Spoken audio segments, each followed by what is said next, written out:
Okay. Latifa Abu Chakra, Ealing.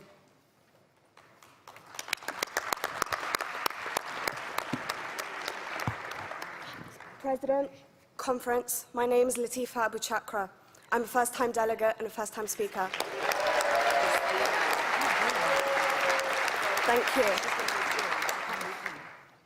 I'm representing the Ealing Division in London, and I begin my address in the name of the Most High. Assalamu alaikum. Alaikum salam. When certain politicians and the media use the term muscular liberalism, that's just another word for racism and Islamophobia. This stance on Islam has led them into primary schools to ascertain why young girls wear the hijab, as it could be interpreted as a sexualization of these young girls. I say shame on Ofsted for victimizing young girls, for choosing to wear religious articles of clothing. There is no such measure made for other religions or other articles of religious wear. This stance has other ramifications. It signals to the British public and emboldens groups such as EDL, BNP and other fascist and racist groups that women are oppressed by Islam, are made insubordinate to the men that supposedly forced them to wear it, and that it is the job of the British state to liberate us. We reject this imperialistic saviour thinking.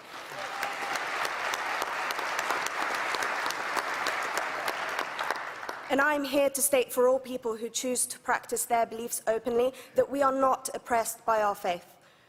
Islam is not one homogeneous block. There are Muslim women who do not wear the hijab, and that is their interpretation of their faith. The Quran beautifully states, La ikraha fid din, which translates to, there is no compulsion in religion. My faith has given me the right to choose 1,400 years before the Universal Declaration of Human Rights told me I could.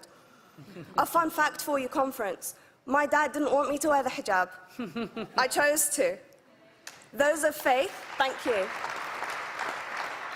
Those of faith should have the right to choose to wear their articles of faith. Sikhs wearing the turban, Jews wearing the kippah, or Christians wearing the crucifix. Practicing my right to freedom of expression through the hijab empowers me and other women like me to know that we are able to make decisions for ourselves.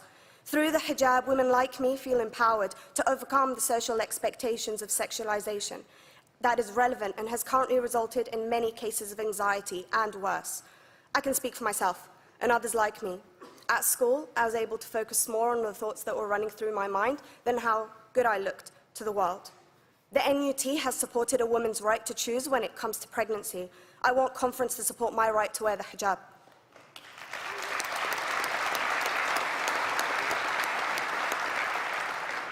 How I choose to practice my faith is clearly displayed for all to see. This makes me the target of hate crime. The level of racist attacks on Muslim women is disproportionate to any other oppressed group in British society because we are an easy target. This decision by Ofsted has ramifications beyond the school gates and must be seen in the context of increased attacks on the Muslim community and perpetuates the outdated notion that Muslim women are victims. I was on a trip last year to Hampton Court with my Year 7s, where a man felt comfortable to call me a terrorist. As a Muslim woman, I'm not a victim, so I challenged him. He denied it. I'm sure you've heard of the Punish a Muslim Day. It's been spoken about a few times already this morning. And as a Muslim, I'm actually quite optimistic. They're trying to limit it to one day. That's 364 less than normal.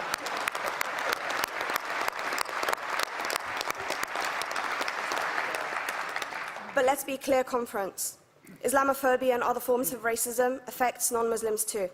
If we don't challenge this stance as a collective, we may turn into a society like France, where women are forced by the law to choose between their faith and their education, their faith and their right to work in the public sector, their faith and their right to enjoy a day out by the seaside with their families. I want to end by stating that I came to this country as an 8-year-old refugee. We are Palestinians, forced out of our land in 1948. We lived in third world conditions, similar to those in Calais for 60 years. Here, I received the support I needed to study law at university and become a secondary school citizenship and PSHE teacher, and a school rep. An injury to one is an injury to all, and I want to thank the Union for its stance on all oppressed groups, in particular mine, Palestine. Thank you, Conference. Thank you, Latifa.